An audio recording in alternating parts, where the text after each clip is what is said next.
Welcome to Habscast. Are the Habs going to go with the flow?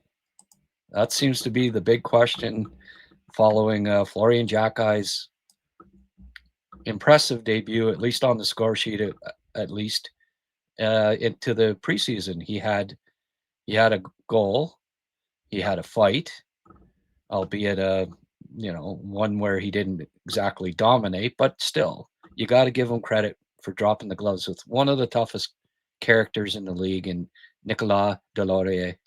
Delorier is a tough cookie, and you could even see when the camera panned over to his brother. Uh, he's going, didn't expect that, but good on him dropping my little brother's growing up. And he said something, along those lines after the game. He had a kind of a cool comment about, he's not his little brother anymore. He's almost as big as he is. So, um, there have been some people in the media and stuff that are suggesting now that Flo should win a spot in the lineup to start the year. So I said, well, okay, your preseason game, you're kind of trying to watch everybody, and I didn't necessarily focus on Xhekaj throughout the game.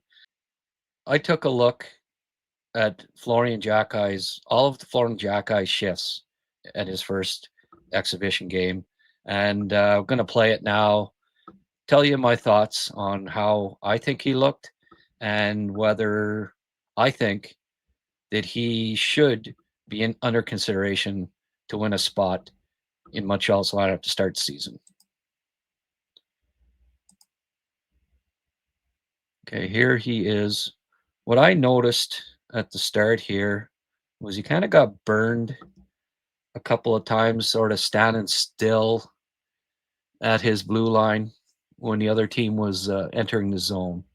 And you'll notice it a few times in this game where he kind of got waltzed around rather easily by the other team. Here he turned the puck over, didn't end up costing them, but it wasn't a great play by him. Here he is again, getting easily beaten by the Flyer coming into the zone. As a centerman, you have to kind of be you can't be caught standing at your blue line too much when the other team's entering the zone. I think you have to be a little more. You have to be moving your feet and anticipating covering the center of the ice, protecting the slot area, and that's something that I.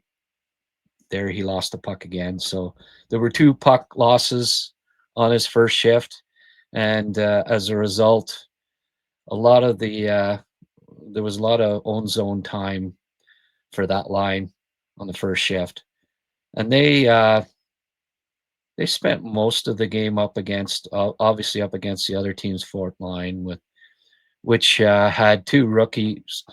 Well, Abels maybe isn't a rookie, but he only has 22 games of NHL experience, and Luchenko, the center, has 4. So, and there again, if we back it up a bit. Okay, here's Xhekaj coming out of the zone. He's standing at the line, and again, kind of got caught, standing still when he should have been probably backing up and thinking defense. I just found him. I have some question marks about his play defensively in this game, and I think you'll see as the game goes along that there's a few other instances of it. Here's the goal. He was he was sort of, and mom was pretty pleased. That was a cool moment. She drove up from Hamilton. There's brother Arber, proud of his little bro. But the real impressive play for me on this was Thorpe, and that was up against Delorier too. And then getting the puck out, taking the hit, getting the puck out. Very impressed by Thorpe on that play.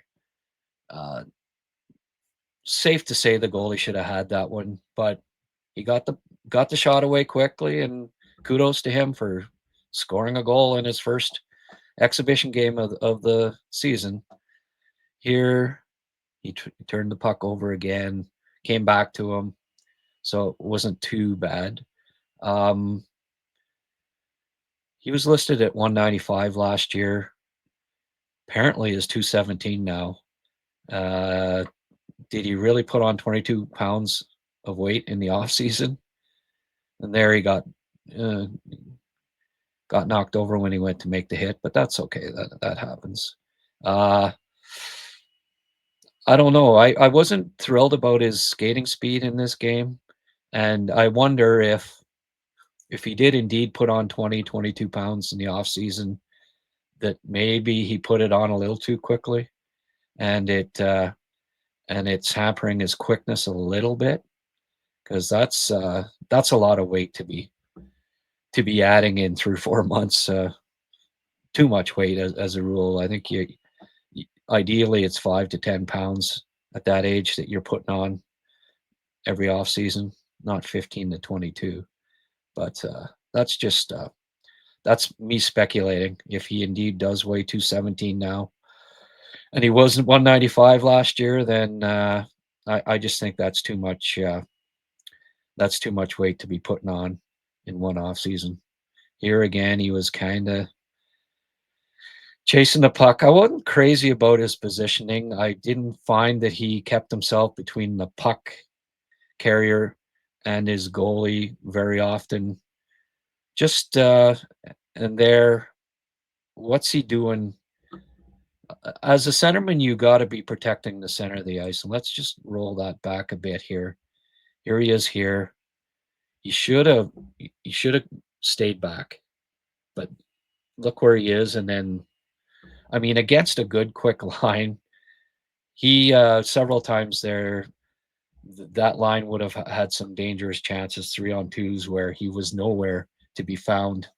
Um, Neutral zone, protecting the center of the ice. So that was my main flaw that I saw in his game, and it was throughout the game here that I just think that he was a little too aggressive in his uh,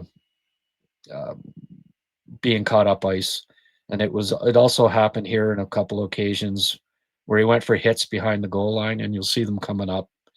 Where again, he's lucky that the other team didn't break the puck out with 3-on-2, 4-on-2 with him being caught behind the play. There he cheated up looking for the breakaway pass. I didn't mind that. It was a smart play. Here he turns it over. Had the right idea, but it wasn't didn't put enough mustard on it. And again, now he's caught nowhere to be found on the back check. Well, actually, he wasn't too far out of the play on that one, but so he did get back in time on that particular rush by Philly. They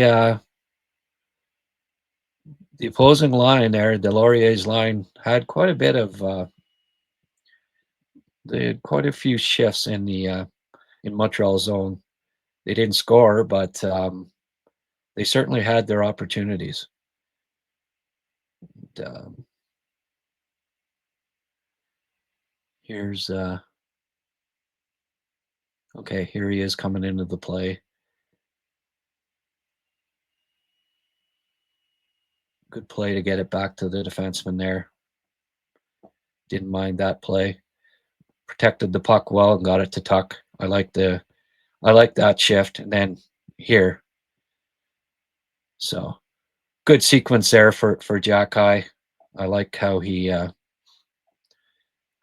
was aggressive and made a couple of nice dishes. And it was a smart play on his behalf. Here he is up against Delorier. Bit of a puck battle with the big guy. Didn't mind how he handled that. and then broke away for a good scoring chance. That was his, aside from his goal, that was his other scoring chance in the game. Here he is, eh, again.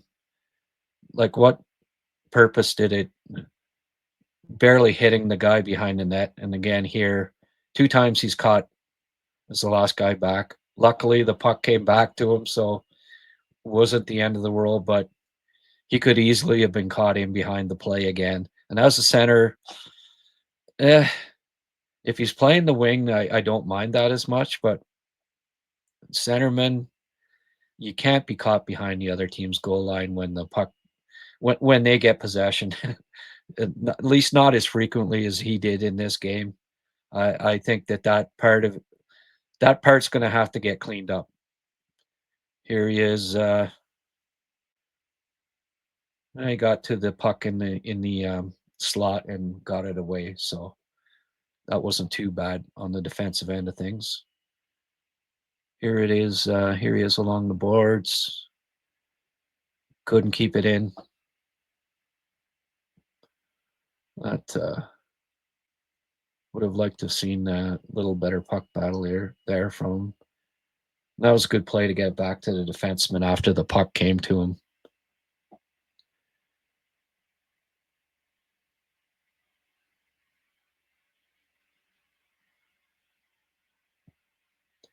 And there, again,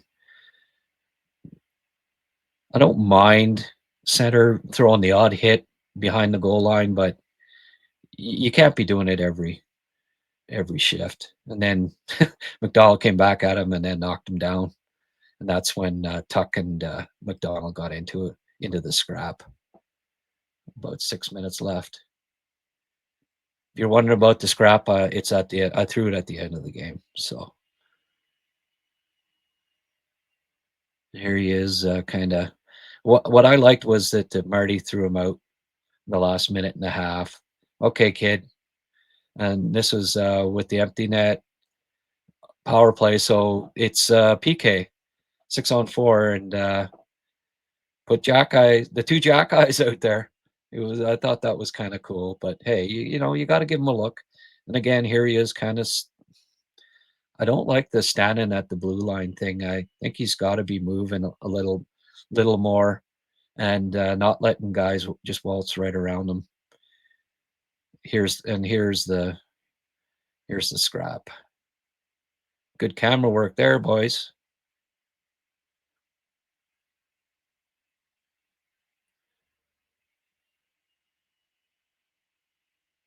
You got one shot in, I think, right there, but Delorier kind of he could have really humbled him, but he took it easy on him at the end there. And yeah, Big Bro was pretty impressed. Um, yeah, I like that he's gotten a few scraps. He's not afraid to drop the gloves, but I don't find him to be a particularly good scrapper. But I like the fact that he's willing to stick up for teammates, stick up for himself. I mean, if he'll drop the gloves with Nick Delorier, you know that there aren't too many guys who won't drop the gloves with. So you got to like his bravery. He's got that jockey fighting spirit, that's for sure. And but there was nothing there that overly impressed me and told me, okay, he's got to beat out a vet. He's going to beat out a veteran for a spot in the lineup. Was he better than Owen Beck was in his first game? I I don't think so. I liked Beck's game more. I think Beck's a better skater at this particular time. Um, I don't. I also think Beck's better away from the puck. He doesn't get caught flat-footed. He plays better positionally in his own zone. Doesn't get caught the last guy back because he's trying to, you know, lay a hit behind the net all the time. when he does, he's still moving. I find Beck will hit somebody and he's still going.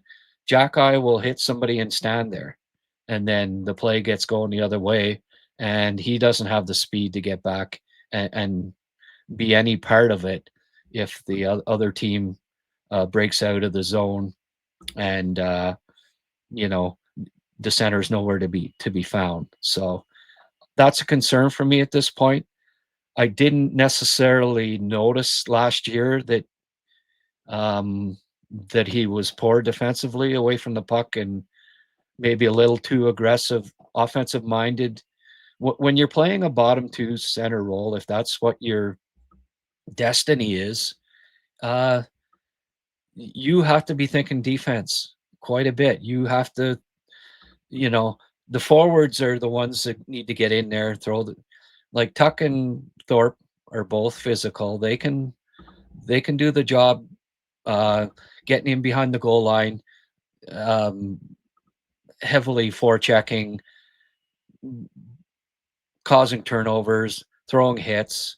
So yeah, I want to see Xhekaj hitting, but more so in his own zone, neutral zone, the other team's blue line, not necessarily behind the other team's net constantly. I think you just got to play a little smarter, a little safer, and think more protecting your own goal than what I saw in that game. If he hopes to win a spot, certainly at center, um, like I didn't see anything in that told me, okay, he's going to be centering the third line to start the season. Definitely not. Um, I don't think he's fast enough right now, and I don't think he's his defensive game. It still needs work. And hey, he's 1 year pro, right, so far. So that's no shock that there's still work to do away from the puck and things to learn. And he's got a good Pascal Vincent and his staff, very good, and they'll keep working with him. Um, you know, show him the video. Say, look, here are places where you needed to lay back a bit. You needed to be backing up your defenseman, being, you know, the guy in the middle that's protecting the neutral zone when the other team's coming out with the puck. Because if that would have been up against a good NHL line regular season, may have cost the team a goal or three, um, because it was a line with Delorier, who's not an offensive guy, and two basic rookies. They got away with it, but um, I don't. I don't think Xhekaj had a particularly good game defensively. So yeah, that's not. We want offense, we want fights, we want goals, but Canadians also have to keep the puck out of their own net. It's one of the main reasons why they got off to a slow start last year. They were allowing too many goals, and I think things need to be tightened up defensively because there's lots of offense there. There's lots of young guys that can put the biscuit in the basket. So, uh, what's needed in the bottom six is players that can uh, can be solid defensively while also bringing energy, physicality, all those things. So, do I think he's ready to, based on one game? No, but I'm sure there'll be some video study. Marty and the lads will be pointing out a few things that I saw, that where he can be a little less offensive minded and play um, a a center, a more responsible center role. And hey, he has that ability. I've seen him play strong defensively. I think maybe he wants to impress, so he's trying to score two or three goals. And hey, not the first young player to have that mindset, and that's not a terrible thing. It's just that, you know, um, he'll have to tidy some things up. Now, the thing is too that the open spot at this point, unless somebody really steps up and says, "Okay, I'm going to be the third line center on this team," it's likely on the wing, and looks like they're going to start Newhook as the third line center. So the open position would be right wing with him and Boldu. And um, I think what keep an eye on whether Xhekaj plays some on the wing the rest of the preseason. If he doesn't, I think it's a signal that don't be expecting him to start the season in Montreal. They'll be sending him back, maybe hoping that he plays a top two center role in Laval. Lots of ice time on the power play, on the PK. Keep developing his all around game. Come back to camp next year, win a spot. Or even if he has if he goes from 24 goals to 34, and and keeps developing his two-way game, who knows? Maybe come the trade deadline, they say, okay, we could use another player of his ilk in the lineup. Let's call him up now. Let's trade away another guy. We need this. We need this kid for playoff hockey. So, anyways, that's my takes on Florian Xhekaj at this point. I don't think he's based on that game. I don't think he's ready yet, but we still have the rest of the preseason to go. And if we see improvements on the defensive side of things, and he keeps producing, keeps dropping the gloves, maybe does a little better in his next scrap, this and that.